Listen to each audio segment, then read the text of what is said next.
Good afternoon, Ralph. Thank you. Thank you. No, but I'm doing good. So welcome everyone. I think that people will be arriving, some of them will be arriving late, but I just wanted to introduce you briefly. Frank Luntz, probably you have Googled him already, and some materials have been sent to you about him. I mean, he's a champion of language and communication, persuasive speech, and I think that as a school we can benefit a lot from precisely a person that has been for a while dealing and giving, advice to the important people, to very powerful people on earth, right? Politicians and people that are performing in the public sphere. So to be effective, but in our case it's not to be effective. I think what we will benefit more is for his thought-provoking presentation that will make us reflect and then engage in a conversation here.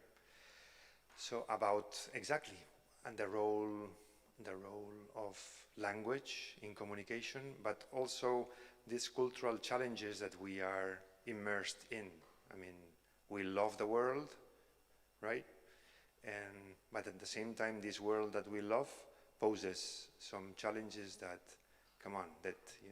make us think and make us, sometimes, change.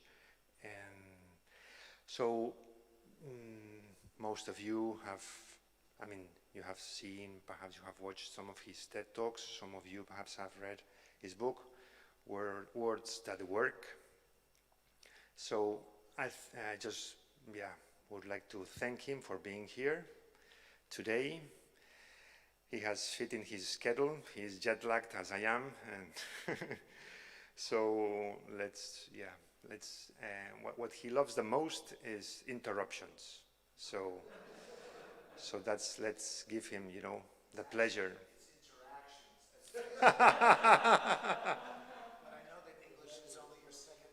Exactly, third.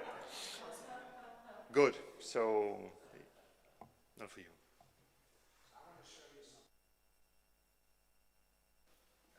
Wow, I like this. I want to show you an example. So come on up. And I'll put you there. This exercise, I want to begin with this. The exercise is called A to Z. And I didn't get a chance to teach this to the students. And I urge you to do it with them, because we have to figure out a way to be more effective. It's hard for me to do this because this is my second lecture, so I'm thinking of what I spoke to before. The only way that I can emphasize this is, as excited I am about an architectural tour, I am even more excited to tell you how important you are. And it's less about academics and more about the impact that you're going to have on the students who are here. You have to be successful. We, in America, have done so much damage to the world community with our incivility. We used to be the nicest country on the globe. We're one of them, and we're not anymore. We used to be kind. We used to be thoughtful, empathetic. We've lost all of that. And at a time when Europe was moving away from religion and faith and the values, and America took up the message, we're now losing it ourselves.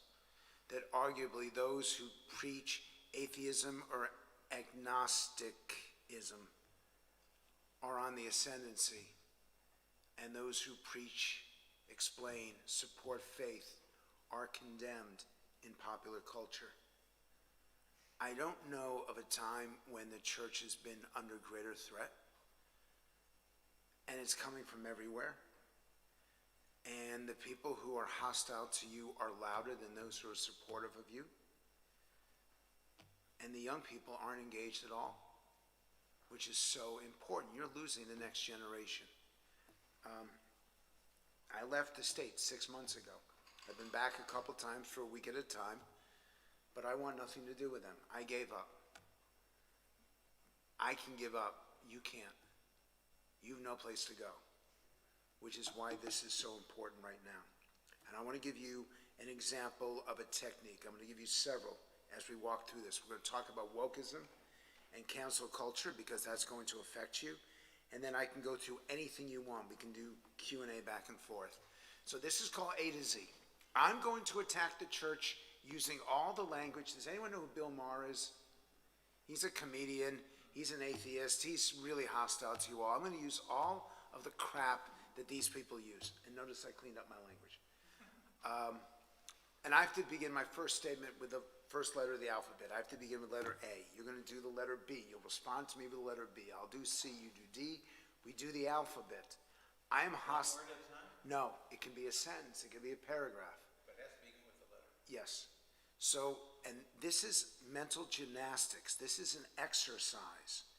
And I really hope that you'll find it valuable enough that you'll teach your students to do it, because it prepares them. When you can say any letter of the alphabet, it's easy. The reason why this works is because it forces you to listen at the same time as you're preparing your answer. You have to do both at the same time. This is such a great exercise.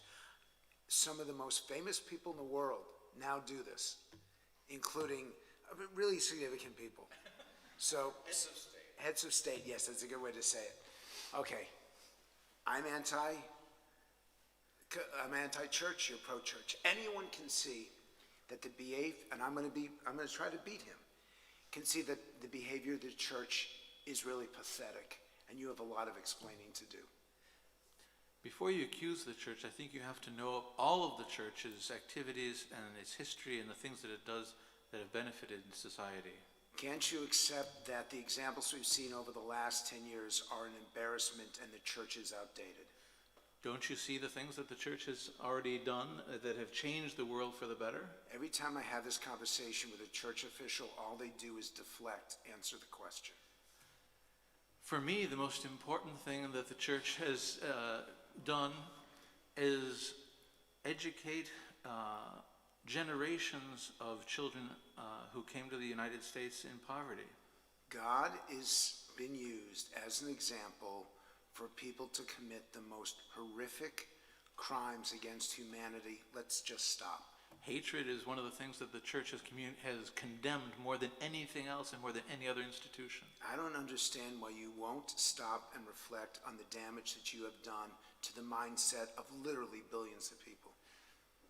Just take a look at the world around you and understand that it would be completely different if it weren't for the influence of the Catholic Church. Killing people's hopes and dreams by giving them false and fake hopes and dreams is no way to behave. Love is the message that the church has been preaching for the last 2,000 years. My family understands love. Your church does not, because they actually cause hate.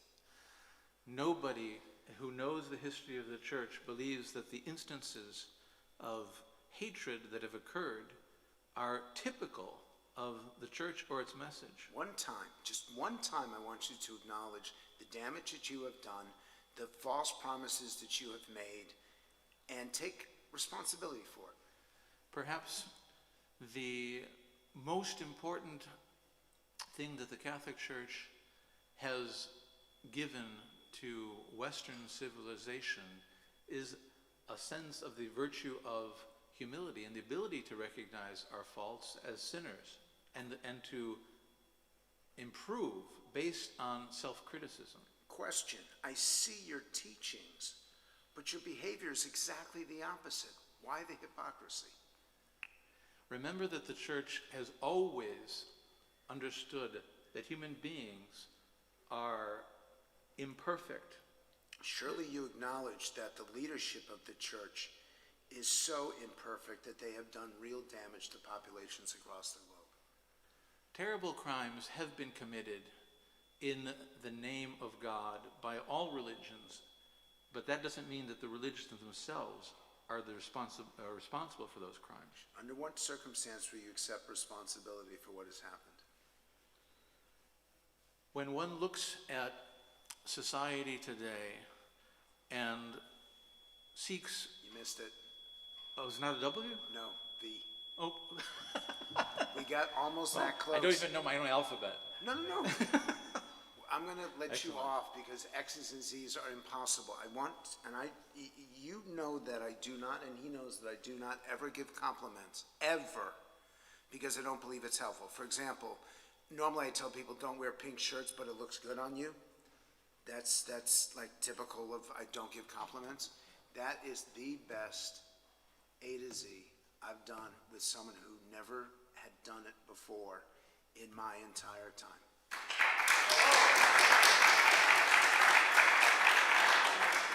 Very, very kind. Who else would like to V. know? This is, how do you teach your students to do exactly what he did? That's your challenge. If they can come out of here doing what you just did, this is a success. This program is working. Because I gave you legitimately the questions that the reporters have been asking, gave you the criticisms, and you had a response to every one of them. Don't dismiss it. That's success. I don't know how you're going to teach that, but that's the mission of this, is to teach that kind of communication. So thank you for doing it. Well, that was fun.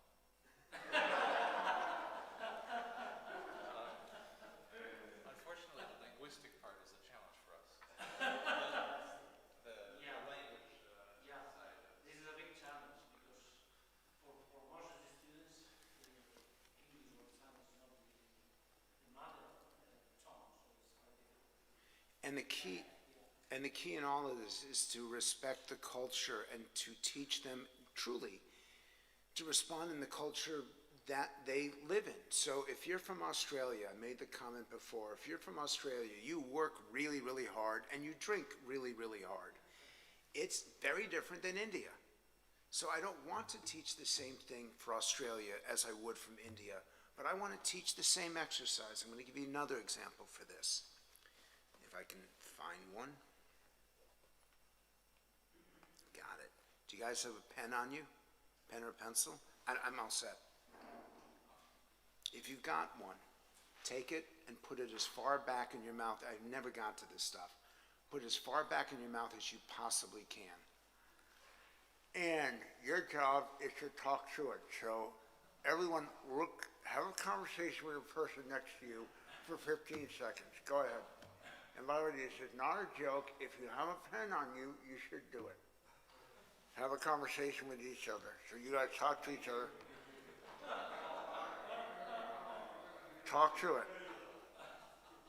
Actually talk.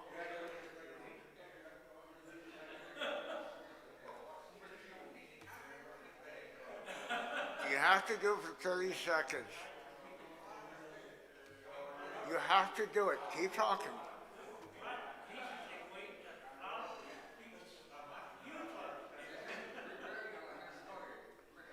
As far back as you can, and put it back in, another 15 seconds. You have to actually talk. You have to talk. Talk. Talk to him. Talk to him. But you do.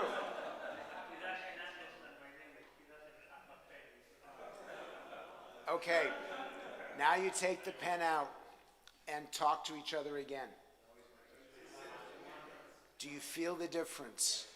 You enunciate more clearly. You enunciate easily. Your tongue actually, in essence, shrinks from this process. This is an actor's trick. You will find that in London's West End. I don't know if you got theater, what theater you have in Rome, where it is, but on Broadway, actors do this. And you even get applause when you do this. This improves your communication. And I teach my students to do this before they ever do an interview. Because I want to make it as easy as possible on them. So you've got one exercise that teaches your brain how to work. This exercise teaches your tongue how to work. And I've got one more for you. And I'm going to go around the room and I'll point at you. We are way too negative. We need to be positive. If you look at our culture right now, we use the word but all the time. we're always challenging, but we're always stopping the conversation. And I want you to build on conversations, to practice, instead of deflecting, to practice building. So I'm going to make a statement. I'm going to start with you, and you must begin your sentence with "and."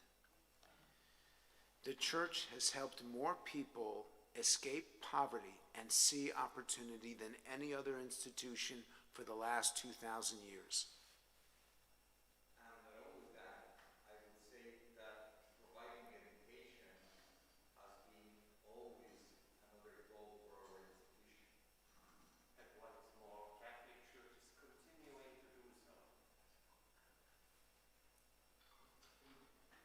And keep going. Okay, keep going. If you see the most undeveloped countries have more a lot like education, they're becoming more developed countries all over the world just by education.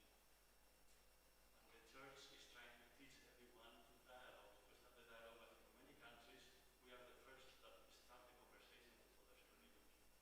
And the future is brighter than we think. No, it's not.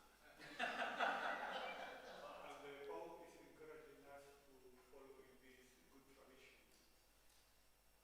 And healthcare, the healthcare that we know today is largely a product of hospitals that started by the church. Church has hold University of London.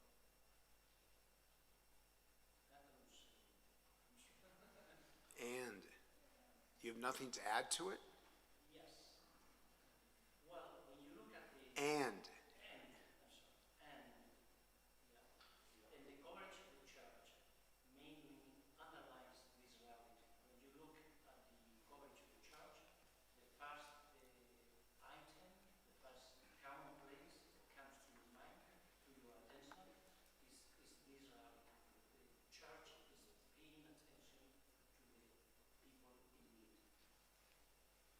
And it's beautiful that after 2,000 years, the same message, the same tradition is still inspiring men and women worldwide.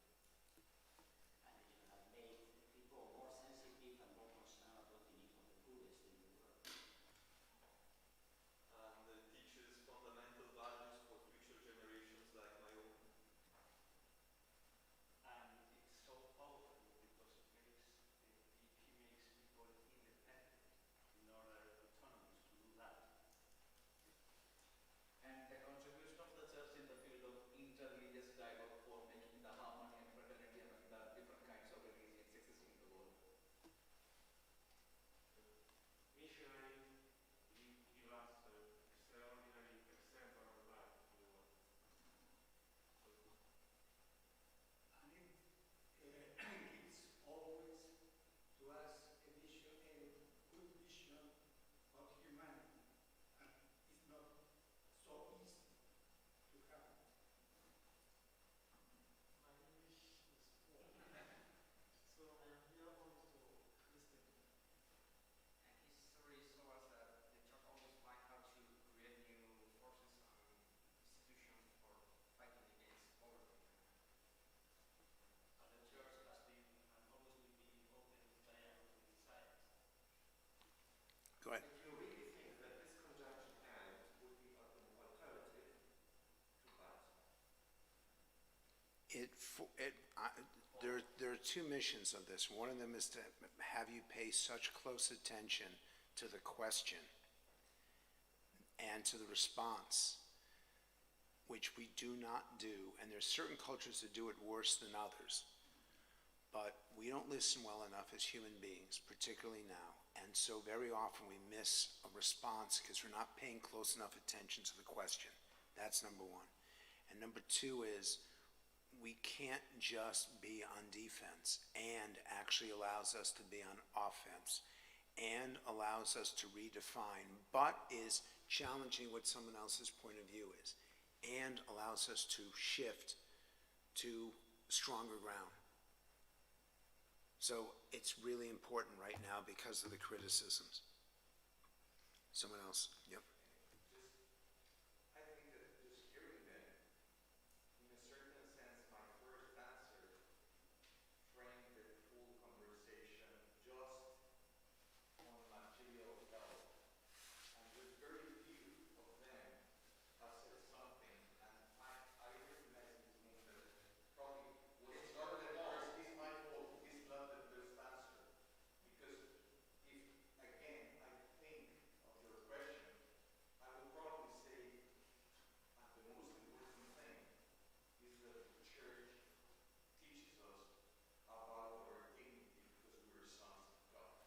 So there's a question to respond to that, and a couple of you heard me before.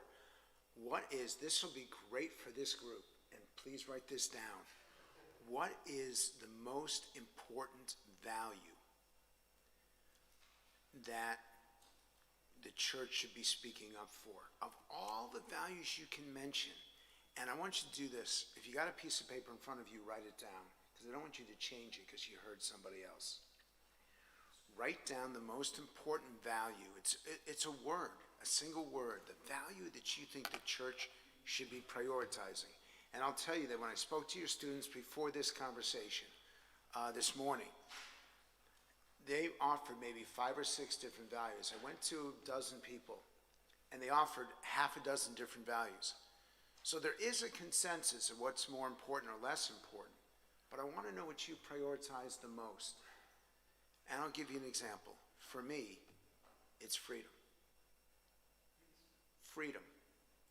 That's me. That's my own philosophy. What's your most important value that the church should be advocating for? And what do you say? What's that? Okay, I don't even know what that means. It's so important that you don't I don't even know because I'm an outsider. What does that mean? Is the idea that we're not made just for this world, but for eternal life. Identity. And what do you... Salvation. I know what that is. Which one is it?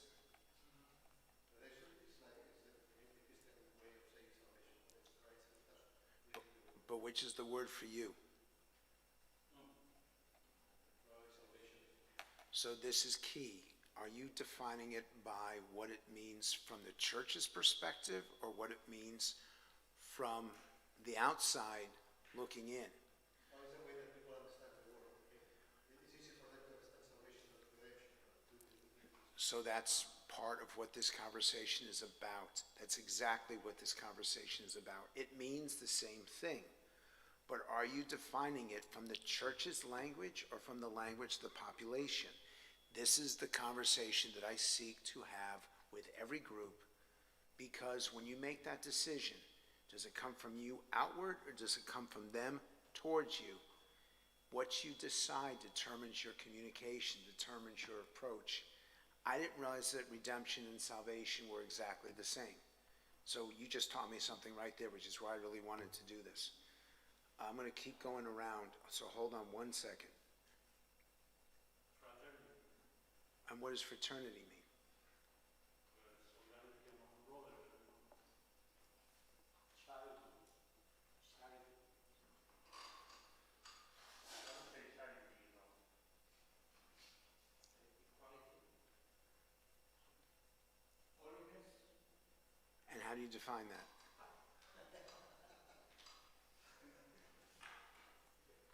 The possibility to become a friend of God. There is a relationship to all of these words, but they're different. Again, the applause. I would love it if you all agreed, and we'll write the survey for you. If you would survey everyone who's here, the academics and the students and the outsiders, and ask them to put forward, we can do a list of 20 different values. What are you fighting against? What's the enemy? Is another way to look at it, because there's good and bad. How you prioritize that, what you prioritize, I'd be fascinated to know what matters to you all. And then you need to find out whether that matters to the people you teach, whether that matters to the people that they wish to impact. Because what happens if your priority isn't your student's priority? Who's right? In fact, I'm going to stop on that question. If you have a different set of priorities than they do, who's right? Remember, you only have so much time. I know that I have a beginning and an end to this session. So I'm lucky because I have enough time. I'm not going to take you all the way through. But there's only so much time. And you can only make an opening statement once. If I only have 60 seconds to make my point, what's the point I want to make? What's the enemy of the church? What is the value that you want to end? For me, of all things, it's pride. Because I think pride in America gets you killed. You take a look at the racial violence when cops end up killing someone. In almost every case, it's an issue of pride. And it's been caused by the parents telling the kids, don't let anyone push you around. Don't let anyone tell you you're wrong. Stand up for yourself. Be a man, be a woman. Sit up straight. Don't let them abuse you. And I know that when I was a kid, my parents said to me, if a cop pulls you over, shut up, put your hands up, you're wrong, don't argue, keep quiet. My parents taught me not just humility, my parents taught me to roll over and play dead. The kids who get shot are the ones who say, you can't pull me, I've done nothing wrong. No, I won't put my hands up there. And then bad things happen. So these things matter, how you frame it, I'll give you a couple of examples. I've been spending the last 20 years undoing this. 21 years ago, I was hired to find an alternative to global warming. And if any of you Googled me, you'll see that that's the #1 reference.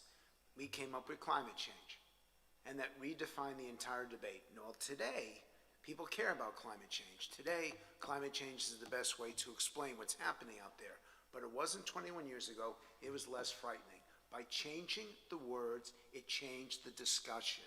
It changed the issue, it changed the urgency. Even just sitting here.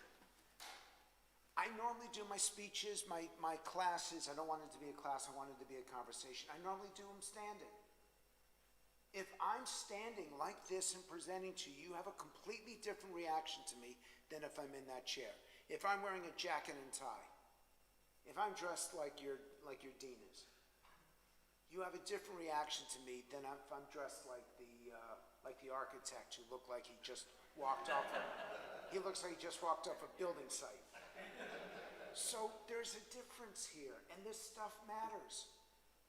And you know how much trouble you've had over the last 10 years with financial issues and behavioral issues. You know this.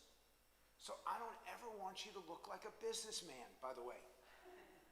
If you look like, I don't want you to look like an accountant. I don't want you to look like a financial expert from Wall Street. Actually, if there's anyone here who is dressed the way that I wish it would be, it's you, even though I made fun of your shirt. You've got the sweater, you've got the shirt. You look like a teacher. I'm a teacher. Okay, you look like what you are. I don't want that because that looks like he's prioritized profit over people. You know you have a different reaction whether you've got a collar or you're dressed in a sweater. So what do you begin? What are the first words? If someone is complaining to you, and we're not going down here, but I'll raise it. I hear you. I get it. We've made a mess of things, and we need to clean it up. We need to hold ourselves accountable. It's the idea that this is not giving in. This is simply accepting what the prevailing point of view is. I need them to be willing to listen to you, so I need to accept the premise, which you challenge me on, which you should have. But if I'm trying to shift people, there's been too much that's been proven wrong to simply deny it or wash it away. It won't work. It will not work. You can say it, but you're not going to convince anybody. You will convince them if you say, you know what? Accountability is a core component of the church, and we haven't done it. And we need to do it, and we're starting now. You need to teach students about accountability, of being humble enough to say, I get it, I hear you, we are not perfect, and it's unacceptable. Because then you can say, but you don't destroy the good that we have done, because we've had some bad. I really believe that you are the last best hope for the world. I'm convinced of it. You all, but the global you.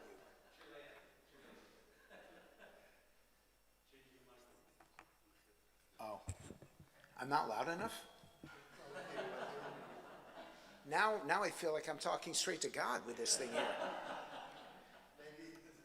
By the way, I always make sure whenever I'm in Jerusalem, I always make sure to pray, because it's much cheaper. It's a local call from there. Doesn't work? I didn't use that before. I just thought of it right now. You have to tell the truth. And by the way, not the truth. Why do you believe this? Because I've seen the impact of religion, and I've seen the impact of anti-religion. And I've actually surveyed this in a number of different countries. I can prove to you that all the best behavior, close with your spouse, close with your kids, doing stuff for charity, loving life, appreciating people, acting in ways that we want them to act, there's a direct correlation between your participation in faith, in religion. But I use the word faith because religion's got a little bit of a negative connotation. Your commitment to faith, and what it really is a belief in something greater than you. Your commitment to that means you're going to be happier, healthier, and a better citizen. Conversely, if you're atheist or agnostic, if you're hostile to religion, you are much less happy, you are much less healthy, and you're so much more likely to commit some of the pathologies. We actually did, and it caused all sorts of crap. We took a look at the 7 deadly sins, and we asked people whether you did them, gluttony, all of them, in a modern way. And there was a direct correlation. Those who are atheistic or agnostic are so much more likely to have the bad behavior in every single one of them, 100% of them, the 7 sins.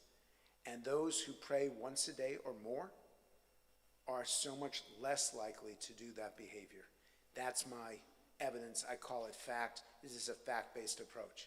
So I'm a total believer. And by the way, I'm not that religious. But I am so supportive of it that I wanted to be here and do this, because we're losing decency. And it's happening all across the globe. And this is the one institution that touches people all across the globe. This is not America. This is so much bigger than one country, so much bigger than one ideology. And it has nothing to do with whether you believe in capitalism or socialism. This is a human behavioral component to it, and I can prove through the research that this matters. And if you fail, I can also prove to you that younger people right now don't find a need for religion. And so your communication is failing. That's why this is so important. Yes, sir. There are so many Christians who use an indoor language. That means they have the theoretical knowledge, the experience of Christian life, in speaking about faith or values derived or admitted or recognized by faith content. And others who have not this knowledge and this life experience do not understand this indoor language, particularly those who have studied, such as theology. They use words like mystery, sacrament, redemption, instead of forgiveness, happiness, and so on. And sometimes, if someone is not, as a Christian, not trained or have the experience, the positive experience of speaking a simple language which everyone understands, sometimes there's a difference between the terms, the concepts. So it needs, how to say, to listen. So listening, and that's one of the reasons for the different exercises. because they absolutely require you to listen to every word as you respond.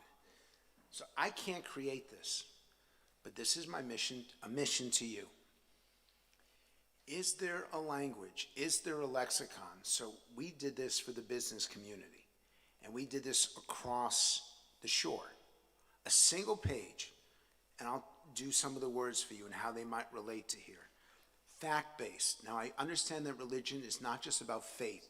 It's also faith that things will happen. It's faith in the future. It's just, you can't always show it to be a fact, but you just believe.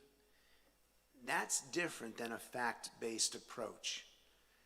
The reason why fact-based is so important is that you argue over evidence. If any of you are lawyers, I know one of you, at least one of you is, you argue over evidence. That's not fact-based, that's evidence-based. A fact is simply there. Now, I can say to you that it is a fact that if you have faith, you're more likely to be happy, healthy, and all of that. I can say that as a fact. But I understand that there's so much as part of this that isn't fact-based. It's, if you can make a case, you're better off making it with facts than you are with evidence. Another example, mutual respect. Which do you think, which would you guess is a higher priority for the world community? Mutual respect or tolerance? Do you think the world prioritizes tolerance or mutual respect? Raise your hand if you think it's tolerance. Raise your hand if you think it's mutual respect. By 2 to 1, it's mutual respect. And here's why. To many populations, tolerance is, I tolerate you. I'll tolerate the noise. I'll tolerate not less than ideal living conditions. I'll tolerate it, but I don't embrace it. Mutual respect, and here's the key, it's mutual. It's not just respect. It means you and I together. We, in the world community now, because of climate, and notice I say climate and not climate change. If I say climate, I can get all of you on board. The moment I say climate change, I've politicized it. I'm using language from one ideology. So I need to be universal in my language. And by the way, a better way than saying universal, every citizen, in every community, in every corner of the country, and every corner of the globe, every and all says universal in a way that's more accessible to the average individual than universal is. I have to say it 3 times, 3 or 4 times. We now believe that we are tied to each other. You have that advantage that you did not have 20 years ago. There's a negative to globalization and a positive. And one of the positives is we believe that something really bad happens here in this country is going to affect other countries. We didn't used to believe that. We used to be totally nationalistic in our outlook. So you have the chance with mutual respect to prove that you appreciate those who don't agree with you. And all you ask is that they appreciate or respect you. It is a challenge that the Islamic community cannot answer at this point because it isn't mutual. There's a significant segment between the Shiite and the Sunni communities who believe that Islam is the only religion and those who do not practice it are doomed, and they're going to make it happen. Your religion stands out because you allow people to make that choice for themselves. Their religion stands out because they make that choice. Hundreds of millions of people believe that that choice is made by somebody else. This is why I believe this is so important, because it is not going to be the Jewish religion. It's only going to be the Catholic Church.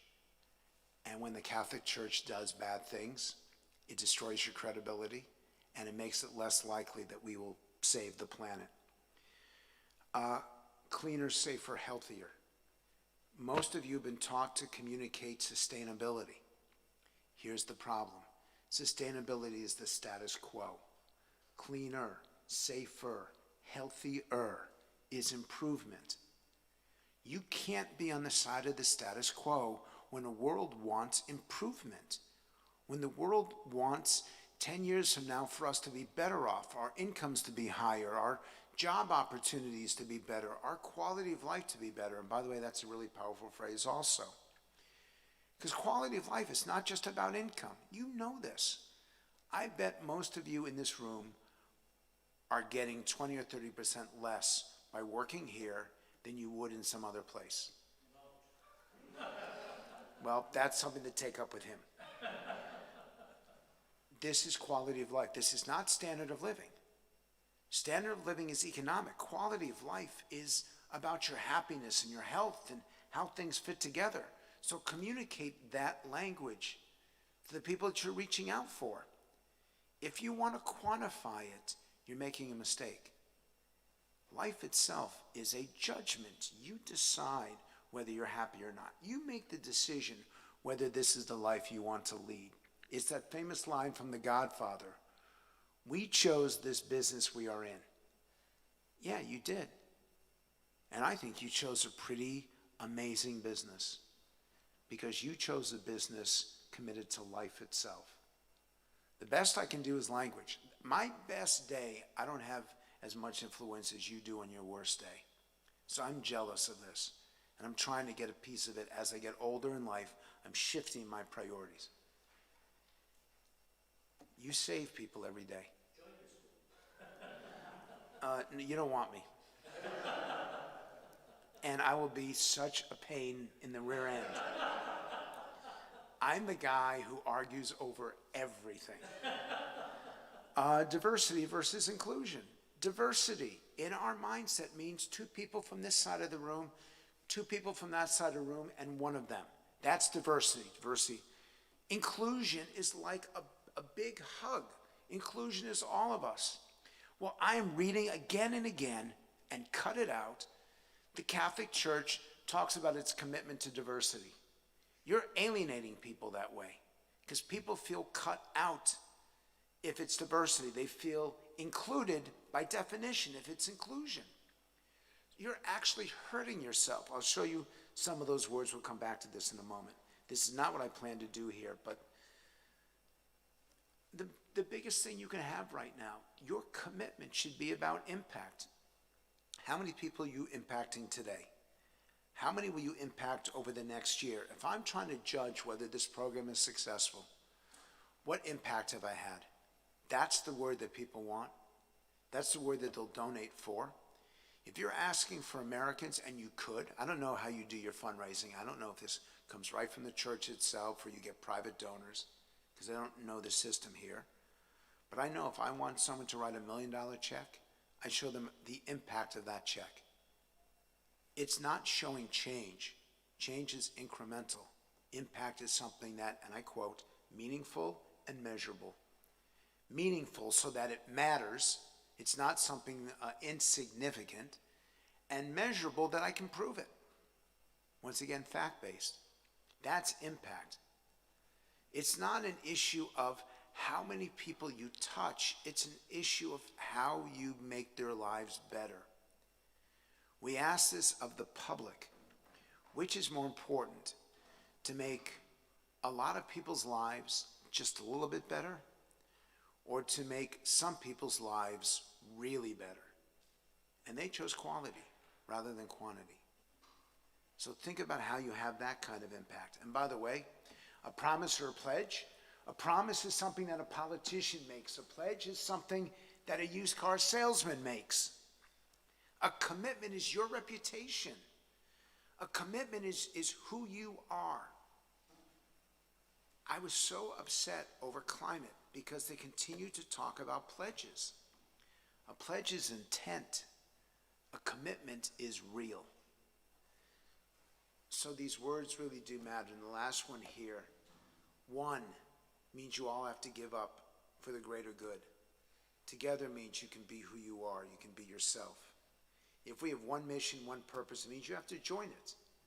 Together we will achieve this. Means you're additive to it. One is a single mission. together is all of you, so it's more powerful.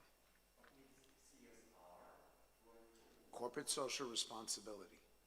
And actually, I should never use acronyms. Don't ever, ever, ever use acronyms.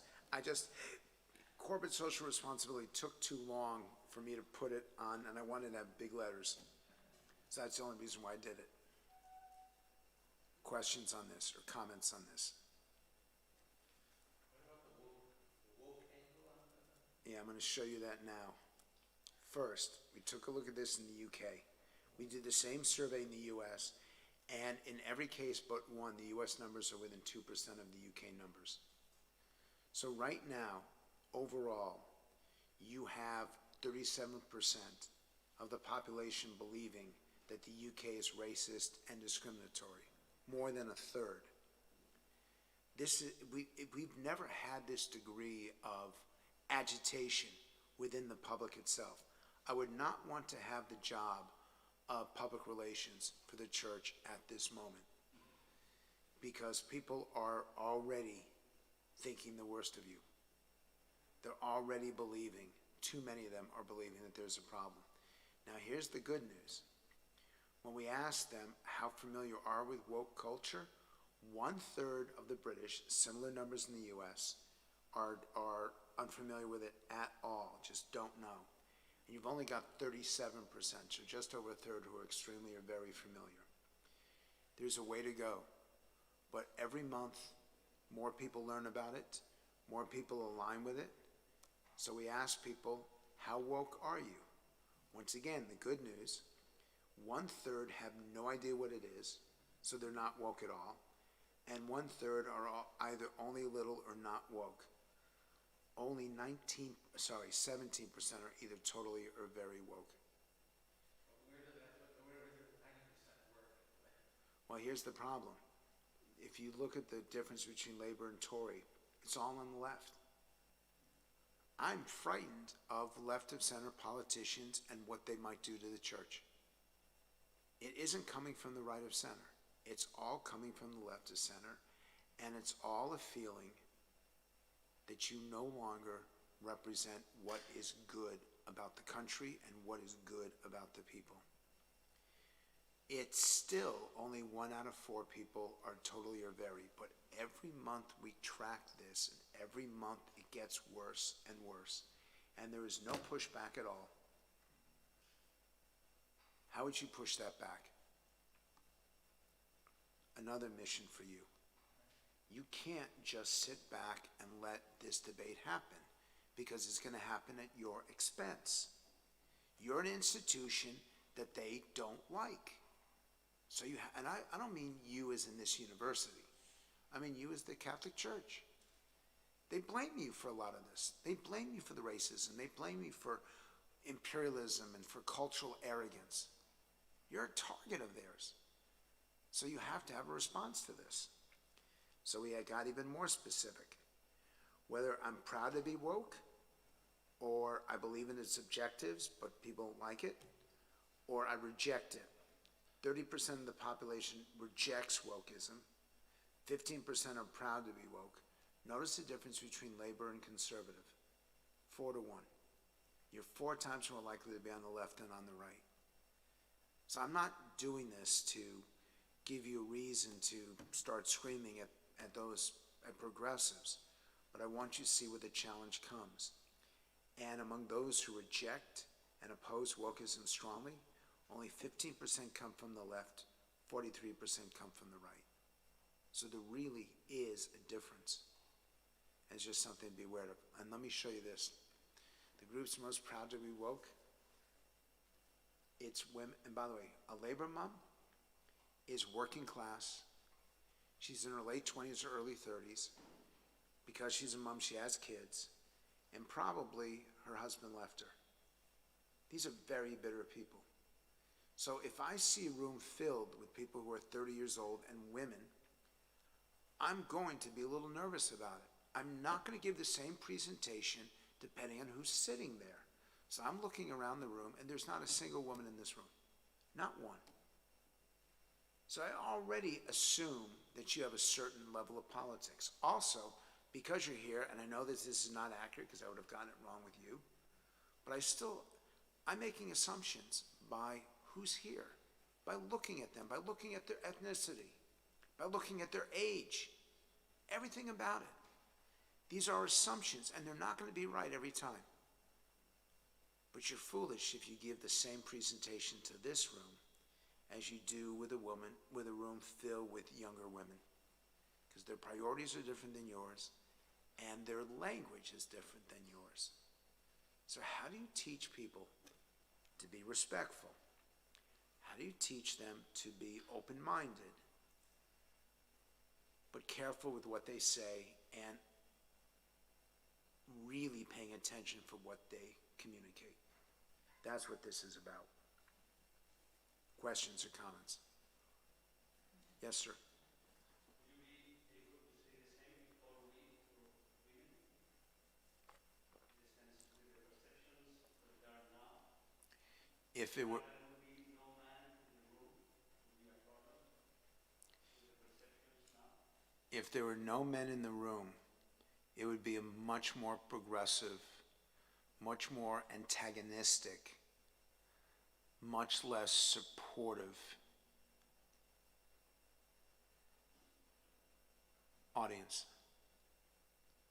Yeah, but would you be able to say there is a problem that there is no man in the room for that kind of audience?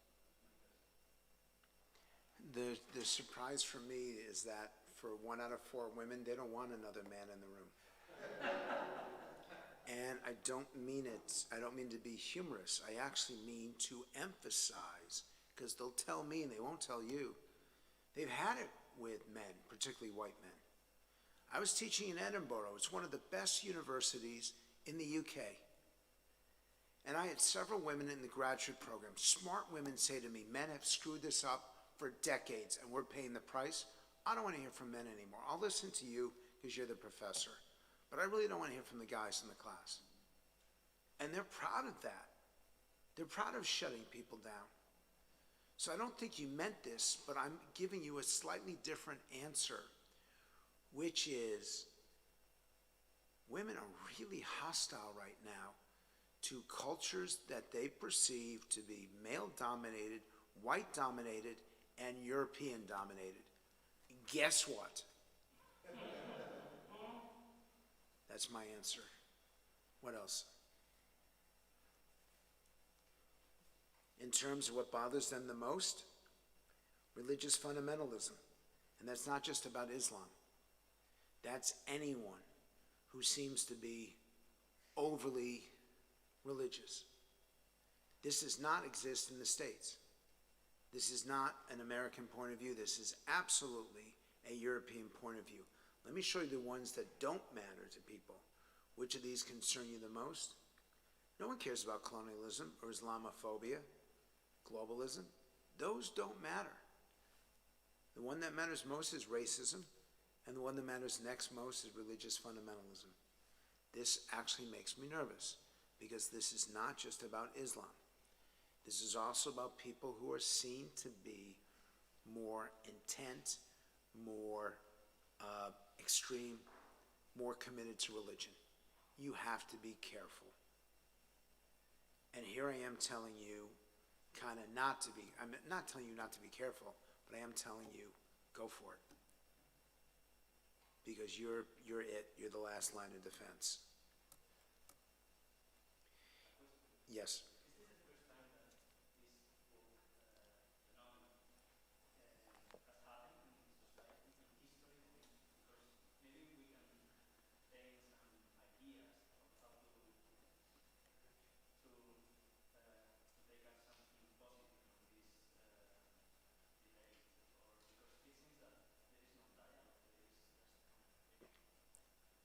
And that's why, and I don't use the word dialogue, because nobody actually has a dialogue. When you're arguing with a family member, you're not having a dialogue, you're having a conversation. When you sit down to dinner with friends, I've never had a dialogue with my students in my life. It's a conversation. So call it a conversation. Act like it's a conversation. Chew me out. Argue with me. See, once again, they agree with me. I know what you're saying. I'm using that but it's as an example. Like, I don't like sitting up here. I don't like, but I'm not putting on a mask, so I'm not coming down there. It's the only reason why I do this. The thing I wanted to say, and I didn't do it, I don't think I did it in the previous, is I have a whole slide for this. That podium is evil. If I'm standing,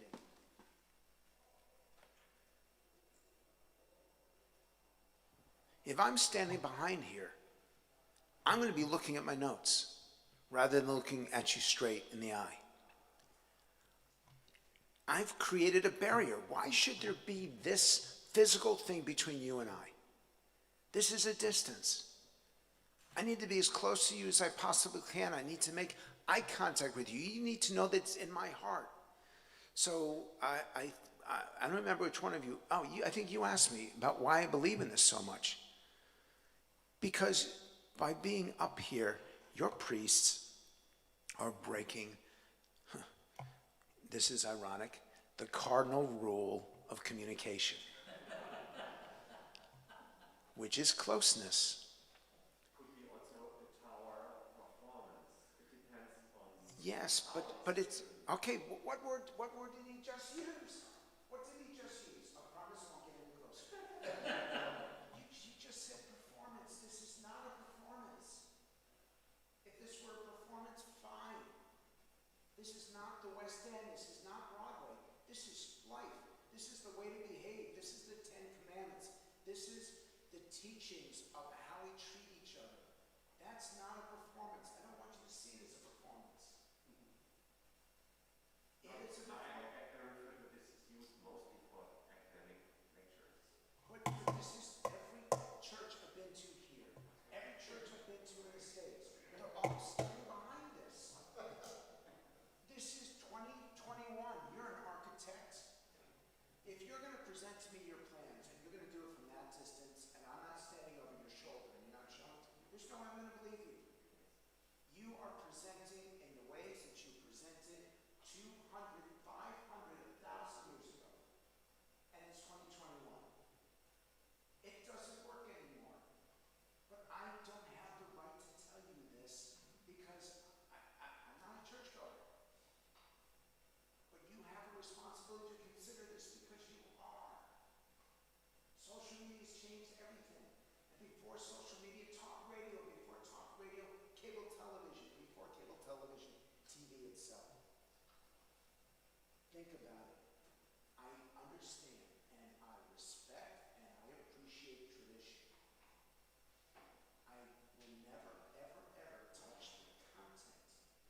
But the delivery has changed. How often do you write handwritten? The last time you wrote a handwritten letter to someone was how long? It changed. Now that's a bad thing, by the way. How many books are that whole series of letters from Jefferson to John Adams, or Winston Churchill to FDR, or the letters of Mahatma Gandhi? These are very special historic documents, but that's 80 years ago and 180 years ago. It's not that way anymore. I'm afraid for you because young people aren't going to church. And they're not going to church because they don't want to be lectured by someone who looks like me. Someone who's standing up on the podium. They want to have a conversation with you, not a lecture. You can't fix your problem until you fix that problem. Reaction or comment? It isn't just a question of words. I'm exaggerating. But this is also a question of character, right? Yeah. Because you can change, regardless of the angles of the tradition, of the instrument, at the end you communicate yourself. Let me give you an example to prove your point. We do a lot of political work all across the globe. And what we found, by 2 to 1, the public's more interested in the character of the candidate than they are the policies of the candidate. Do I trust you? And by the way, trust is the most important value of all. I should pull that up for you. If I don't trust you, I don't care where you stand. If I do trust you, I'm prepared to support you even if I disagree. Because I have faith that you'll listen. By the way, that was God dumping over that umbrella right now. This stuff, it really isn't difficult, but I'm frustrated. And I'm frustrated not because of the negativity to your organization. I'm frustrated because you only have a few more years to go, or it's going to be too late.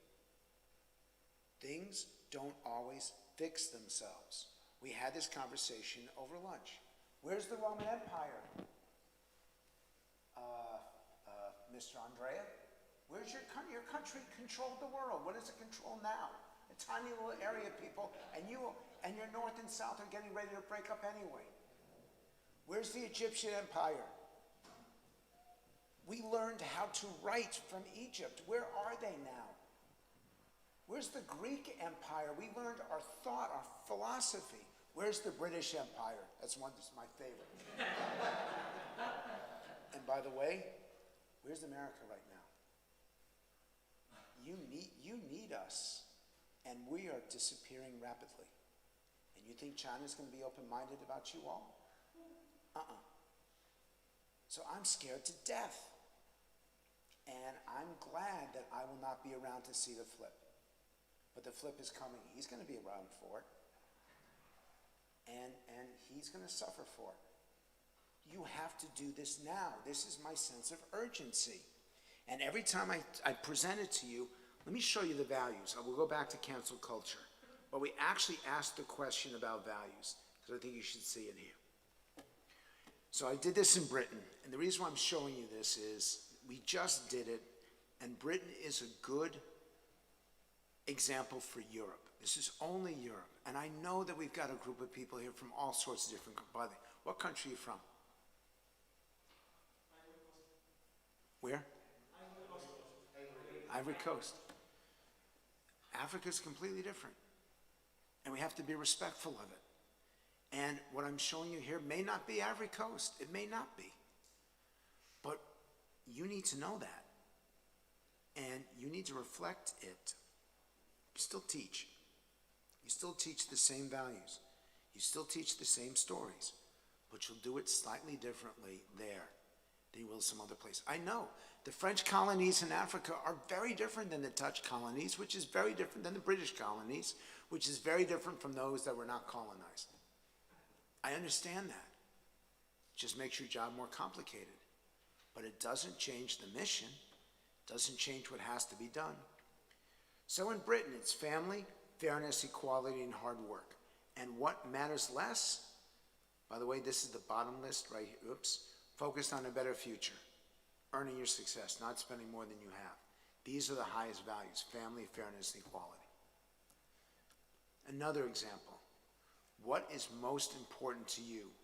The values in society, in government, in business, life itself, trust and integrity. There's no other value that even comes close. So when the Catholic Church is shown as not being honest, do you realize what that does to you? I mean, I'm doing a rhetorical question. I know you know what it does to you. But that's the damage.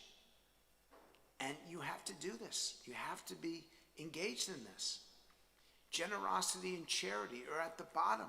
Personal control is at the bottom. Trust and integrity is number one.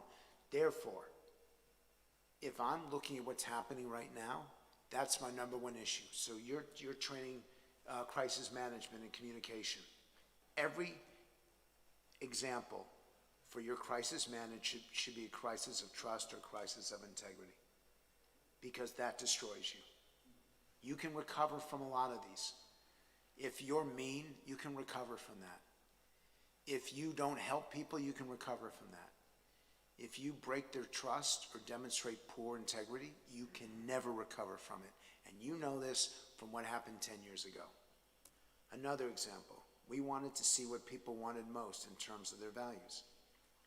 Mutual respect, fairness, open-mindedness. Those matter the most. Reconciliation is my favorite word. It's my mantra. I actually learned how to meditate using the word reconciliation. Reconciliation. 6 syllables. By the way, Donald Trump cannot say any word more than 2. So I wanted a word that he could never, ever duplicate, because if I ever heard his voice in my head, I would never be able to calm down. Those words don't matter. Forgiveness doesn't matter. That doesn't mean don't teach forgiveness. But everyone who goes out and has a congregation should know what those values are. One of the reasons why I want to do this survey is if it is as enlightening as I think it will be, then they may want to do this as part of that 2-year effort. Instead of just having conversations with people, actually be able to quantify the values of every congregation. Why not? Yes, sir. The problem is the meaning of the word, or the concept. I mean, you can say happiness, no? This morning you mentioned joy and stuff like that. But what people understand by happiness is very different. So it's very different. You can say, okay, let's put a percentage to say 35% of people think in happiness, but some people think in a material happiness, or think in a spiritual happiness. So already I applaud that. Not even endorse, I applaud that. Because you realize that the word to allow people to have their own meaning. So let's do this now. When I ask you to define happiness, I'm going to go right up this row. How do you define happiness? Filled up with sense. Take the mask off. Be filled up with the deep sense of having, being filled up with meaningfulness. And by the or purpose also. How do you define happiness? You can tune the mask off. Being made in peace with yourself and the other. How do you find happiness? Being content with myself and the other people surrounding me. How do you define happiness? Love and be loved. See, I'm closest to that because half of that is other people. I mean, the truth is, my greatest joy is other people. I can't be happy if all the people around me aren't. And in fact, if they're miserable, I'm miserable. So actually, my definition of happiness is everyone else being happy. That's very different than what they spoke of. So you are absolutely correct. The definition is in the eyes of the beholder. The best way for me to communicate this is in a single slogan. It's not what you say that matters, it's what people hear. And. You have a big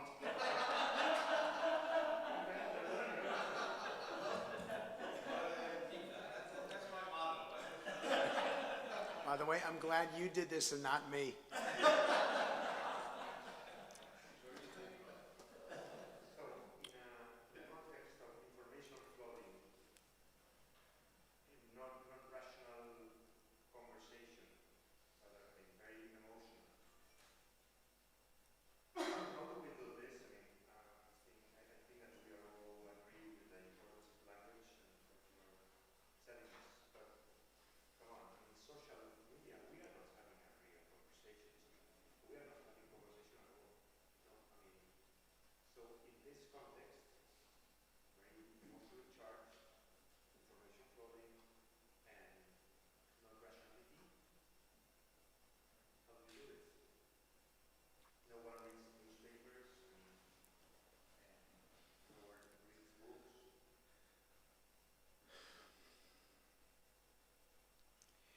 You do it best face to face. You do it best on Sundays. You do it best in the opportunities that you have to communicate to others in person.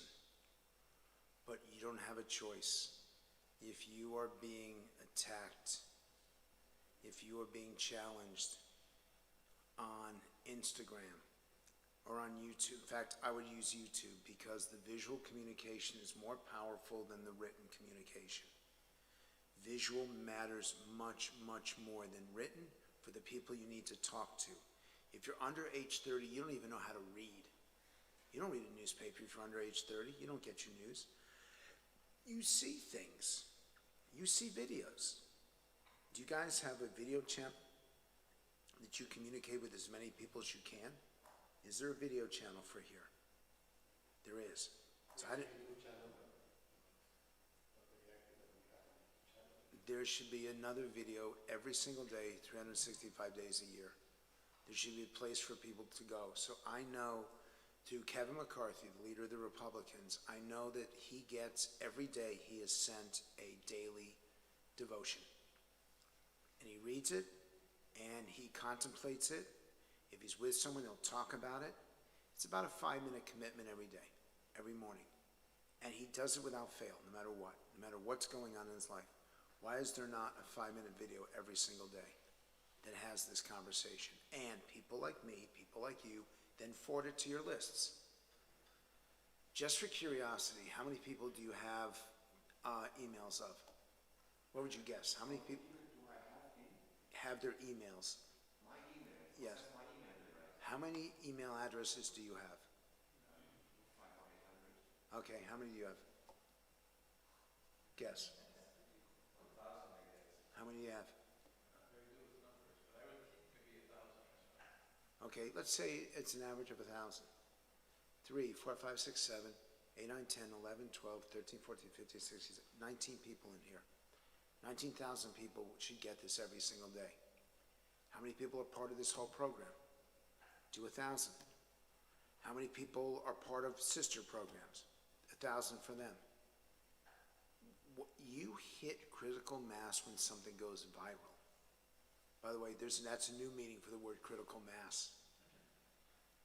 When you see something that really motivates you, when you hear the words of wisdom from someone really powerful, do you forward that to people saying, hey, Yes. you do? Yes. 50, 80, every time. Say, twice a month I do this. The last time I wanted to discover and show this television series. 80 or 100 people to share my job. Only 10% respond immediately. Yes, I don't know. That's how you do it. That's basically how you reach out. And all it is sharing without judgment, without description. It's simply, this had an impact on me. It may have an impact on you. And you use your credibility to forward it. So I know if one of my students sends me something, I know that they want to get my reaction. So I'm sure to watch it. They're going to pay, your friends will pay attention to you. They won't watch it. They won't consume it if it comes from somebody they do not know. But that's why I asked you about your list. And we know that some of these videos get 2, 3, 4 million people. And it's just a 5-minute video. Now multiply that globally, and that's how you have an impact. By the way, this is one of the greatest challenges for you all. What characteristic do you expect the most? Never makes excuses, takes responsibility for failures, and gives credit to others for successes. Does that describe this place? Does that describe who you work for? This is your problem. And there's nothing close to this. This is so important. I can't get around this. This is why accountability is so important. This is why behavior is so important. Also, your stories, that's Howard Schultz. This is from Starbucks. Your stories of your successes matter. Your personal stories become their stories. Your lessons become their lessons. You have to speak this way. It cannot just be biblical. You have to translate them into life today. Some people do this really well. Some people do this horribly. But this is absolutely necessary. I have a question. We're talking a lot about words, language, and how people react to them, and about adopting a strategy that reflects the success of those words and how they impact people. But words change in their balance. I'm curious about taking a step back and saying, like, I was struck when I saw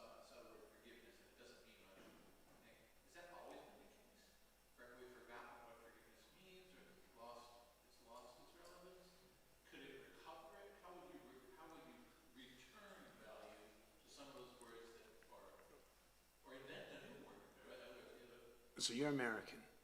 Forgiveness means something very different in the UK than it does in the US. This is a great example. This is why your job is so difficult. In America, we love people who say, I'm sorry, I messed up, I made a mistake, please forgive me. Oh, sure, come on. Yeah, you're all set, you're back. In Britain, when you ask for forgiveness, they kick you. And when you're down, they kick you again and again and again. They punish you. Forgiveness is a sign of weakness. In America, it's a sign of strength. We speak the same language. We come from the same culture. There's no way to fix that. Canada is different than the US. Call a Canadian an American and they get really angry with you. And they'll hit you in the head with a hockey stick. There's a difference between the communities. So you have to figure out how you thread that needle. That's actually really interesting, but what if, imagine, okay, a different word then, though, but a word that has lost its value. How do you return its value? How do you give it value again? Or how can you create a new word that will serve? In other words, instead of accepting as almost absolute the value or the impact that these words are having now, how can you change the value that word has for people? Universal is the best example that I can think of immediately. Universal used to matter a lot in the early 1990s when we believed, as a matter of principle, that everyone, universal health care, no matter what country you're in, no matter where you are economically, health care became a right, not a privilege, and universal care. And that word just swept the globe. And then it was politicized, and then those who were against that fought back and destroyed the meaning of that word. And so now it became every and all. Every individual, every community, all parts of the country, all aspects, every and all. Because universal became synonymous with generic. It became synonymous with politics, and you have to stay away from politics or you lose a significant percentage of your followers. There's no reason to ever be, I get so nervous when the Catholic Church wades into whether or not someone can take communion. And this is way above my pay grade, but I know that when this debate happens, I know you're going to lose followers, that people will be angrier about the result than they will. You'll lose more people by whatever you decide than you will by sticking to principle. I dread it because I know the consequence of it, which is another powerful word that nobody uses. When I talk about consequences, the consequences to you in this room, no matter how you translate that word, it's a personal word. Consequences, even though it's not necessarily a good thing or a bad thing, we assume it's going to affect us. The consequences of this lecture is powerful. So I want you to use that word. There's some words that you cannot say, people, and there's some words that can never be brought back again once they are destroyed. Please stay out of politics. Stay out of politics. Yes. I think there's also politicians who want to be. Then tell them to, how do you say this in Italian? Silenzio.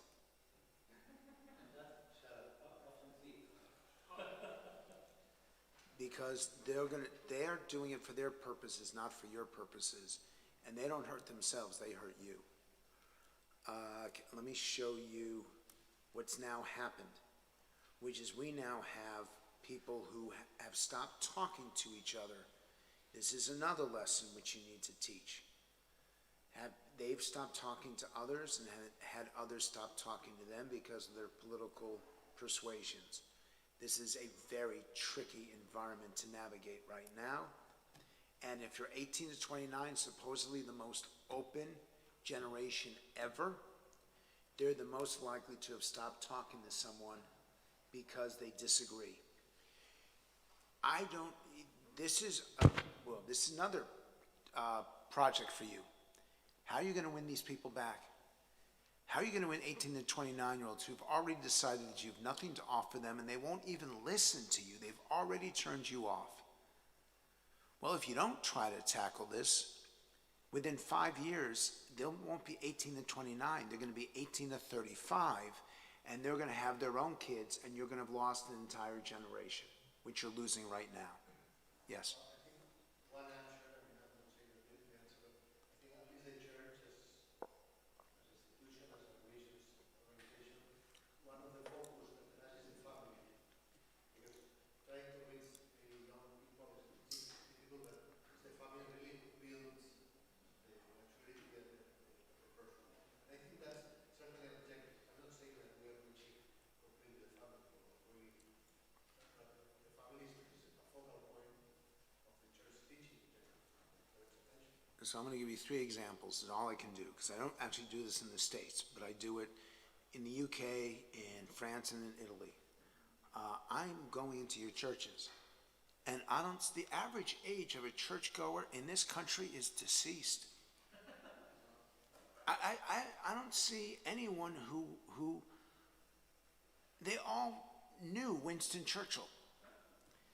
They all can tell stories about World War II. They're so old. So you may be focused on the family. I don't see families there. Maybe you've got programs, but on Sundays, I don't see families. I see older people or old people. And so if that's their purpose, if that's their goal, I don't think that it's working. And that's another challenge for you. A couple more here.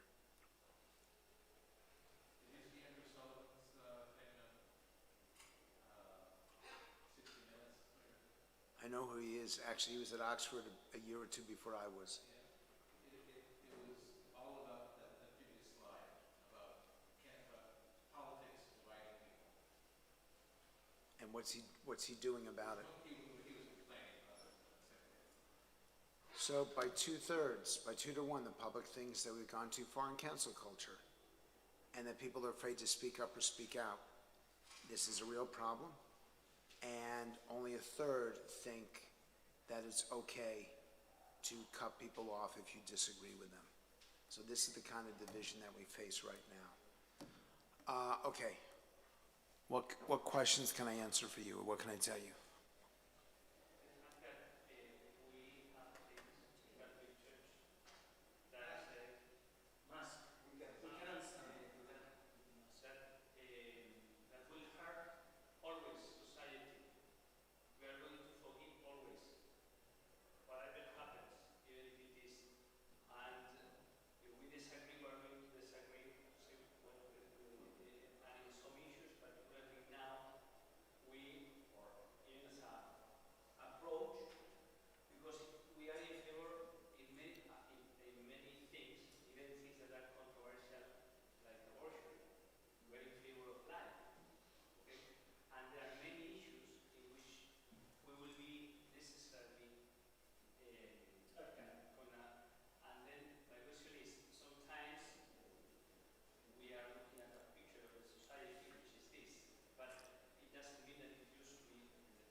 Asking questions rather than making statements. Are people the same when they are 20 than when they are when they're 40? Can people change? Can they learn? Can they grow?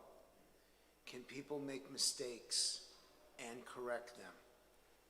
And if you all agree with that, can we forgive them for their mistakes? You lead them to it with questions, not statements, and that is the opposite of what the church normally does in communication. Because if you look at it, you're communicating a set of principles rather than asking people for their input. And so I'm going to move people by asking rhetorical questions where I know what the answer is. I'm sure that there's a person in this room who, when you were 15 or 16-year-olds, you were a terror. And you cannot ever imagine being in a room like this right now. So, when I was at Penn, I did drugs. I was 18 years old, I did drugs. It's unimaginable to me now, and I'm so anti all of it. I'm anti-legalization, I'm anti-marijuana. I know that it destroys kids' brains and it makes them lazy. But I used to do it. I'm not the same human being. Are we the same person at 40 that we were when we were 20? That's question number one, because I know you said forgiveness. I'm going to answer that specific question. Can we change? Should we be held to the same standard when we're 40 that we were when we were 20? I have led you in the direction of, okay, we should forgive.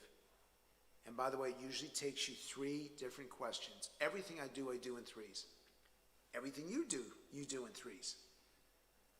The first is random. The second is a trend. The third is proof. And it's probably because of the Christianity that we learn to think in 3s. But 3 examples, 3 proof points, 3 rhetorical questions to move you from hostility to support. That's how you do it. And there isn't, and I'll bet you, that there is almost no exception to that. That if you give me a couple minutes, I can figure out the 3 questions that move you to support everything that the church supports, because it's really common sense. Let me put more than a question of reflection. What you're saying in the bottom is speak to people in a way that they feel free to be themselves. I mean, you are freeing people when you are saying to them truth, not logical truths, but compelling people to free themselves by themselves. I'm connecting the way that I see it in my head, because I see as I communicate this, I actually have a vision in my head, which is I'm starting from your perspective and I'm trying to go back to mine, as opposed to starting from my perspective and going to yours. This is exactly the opposite of what way too many people in religion, in organized religion, do. They're holding up the Bible and they're trying to explain to you why this book is relevant to you. I want to flip it around. I want to start with your point of view and bring you back. It's exactly the opposite. So I need to communicate relevance. I didn't even do this slide because it was before. I need to communicate relevance, but most importantly, I need to communicate, sorry about that, I need to communicate credibility. And the way that I do that is these are the 5 points here. So it really is about you, not about me. And that's very hard to teach, and it's even harder to do. Which is why you need to do this at the very beginning of the learning process. I don't expect to be successful with someone who's 50, because they've learned how to communicate. They know what they do that works, and they have that. And I do my best work when I'm out of my comfort zone, like here, when I have to rethink this. So everything I've put together for you is brand new. And it required me to think about my communication. What would you hear from me? How do I not only not insult you, but how do I convince you that an outsider from America could actually provide you a skill or a benefit to this conversation? And I struggled, and I was still editing this morning. I hope that you still struggle right now. I hope you struggle every single day, because through that struggle, you're going to find success. Couple more and then we'll stop. Sometimes we say that we need to change, yeah, sorry. Sometimes we say that we need to change the way we explain our faith, no? The Catholic Church, I mean. But there is always a danger to explain things in a different way, to change the message. Sometimes to get close to people, especially young people,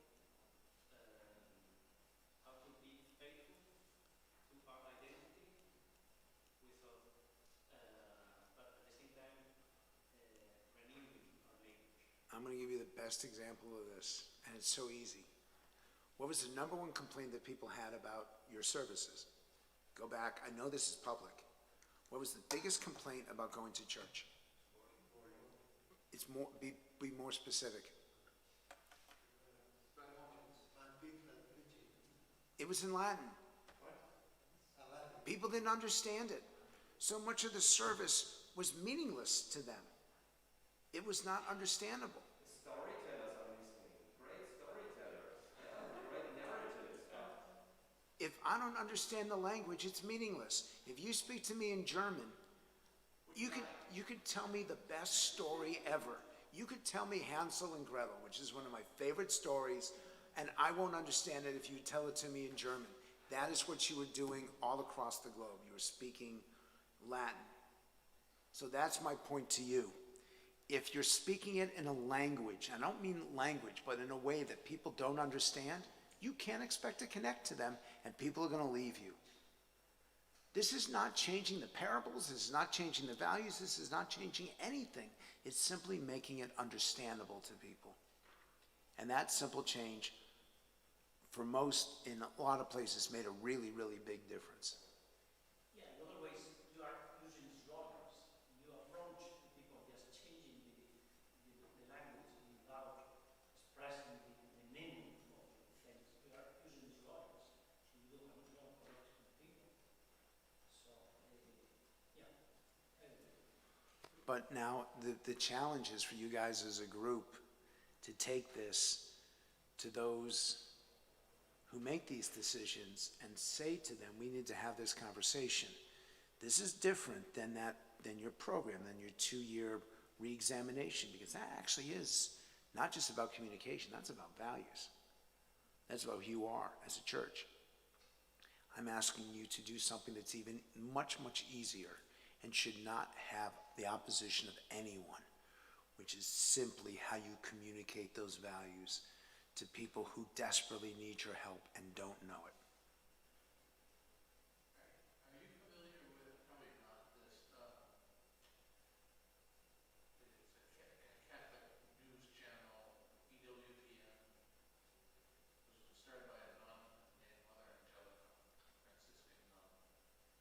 And I use it as an example of something that shouldn't work but has worked. You would think, she violates all sorts of cardinal rules of communication, and she did, she's dead now. No, if she's still communicating, then she's violating other rules. And, basically it was her talking, and telling, it's like, she explains the faith to you, and if people watched it, and you would think, oh my gosh, it's not the kind of mode of communication that ought to work today, and yet it's by far the largest Catholic channel around, and you see also in, very popular, I'm thinking of Jordan Peterson right now. Peterson's appeal, he certainly goes against all sorts of politically correct points of view, Joe Rogan or these types of people, right? And they're enormously popular. In an extreme sense, you could say Trump himself, doesn't follow these rules at all, and yet attracted, votes at least. Obviously there's a lot of qualifications in his Because popularity. there's an authenticity to what you've just described. Joe Rogan asks the questions and that are on your mind too. You had the 700 Club, or the Pat Robertson, you had Jim Baker, huge numbers because they were authentic to their audiences. And Donald Trump, even though there's no authenticity to him whatsoever, people think it is, and it's in the eyes of the beholder. If you think someone is authentic, they're authentic. If you think it's all fake, it's fake. Perception is reality. And it is so essential that this institution maintain its authenticity. So that's the deal. You're going to be authentic to who you are and what you're about, but you're going to make a better effort to reach people where they are. That's the compromise. And that allows you to stand up for your principles and stand up for your values and make a difference in people's lives and makes you more relevant to them. It's a compromise. You reach out to them and they're reaching out to you. That's what this is all about. So it's warm in here, and you've sat for an hour and 45 minutes. God knows why. Actually, God does know why. Thank you very much. Thank you, guys.